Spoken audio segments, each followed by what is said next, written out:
गोटे गाँव रे गोपाल नामक जड़े व्यक्ति रहुथिले। से बहुत गरीब किंतु मनरे तांकर दया आउ क्षमता भावना थिला। प्रतिदिन गाई चरांती, गाईरु जेतिकी क्षीर बाहारे सेई क्षीर को बिक्री करिकी निज परिवार को चलांती।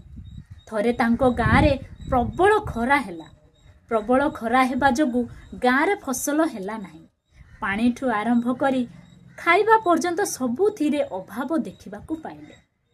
सेतेबेले को गोपाल पाखरे भी किछि न थाए, जहा जेतिकी बाहर थिला क्षीर।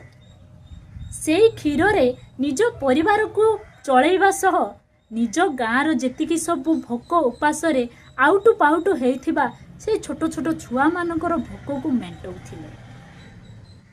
एहा देखिकी लोक माने कहिले, अरे गोपाल केते दिन जे खरा रहिबो ता किए कहिबो।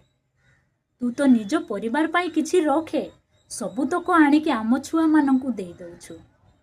एक कथा सुनिकी गोपाल हसिकी कहंती, अरे भाई परिवार कहिले एठी मोर ही परिवार बुझा जाउनी।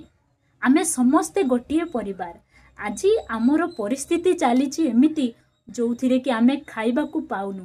सेई परिस्थिति रे मु तम मानकर हाथ छाड़ी देबी, ताहा मोर संस्कार नुह। एक कथा सुनिकी गाँ लोक गर्व करिवे। गोपाल को गोटे दयालु गोपाल नाम रे गोटे सम्मान दियागला। किछि दिन गला परे गाँ रे पुणी वर्षा हैला। समस्ते शांति रे फसल करिकी खुशी रे चलिले। तो एठी दयालु गोपाल काहेकि कुहागला ना, विपद बेले पाखरे किछि नथिला सत, किंतु मनरे दया और क्षमता थिबा जोगु गाँ लोक मानकु साहाय्य करि पारिले। निज परिवार सह सेमानकर दुख को मध्य मोर दुख बोलिकी सामना करिले। तो एठी खाली धन संपत्ति थिले केवल बड़ हुअंतिनी, मन भितरे दया और क्षमता थिबा जोगु आज से गाँव रो जड़े भल मनीष रूप में परिचित हो पारिछंती। तो आमे सबु बेले चेष्टा करिबा जे दयालु गोपाल परि जड़े भल मनीषटे हेबा पाई। तो ए स्टोरी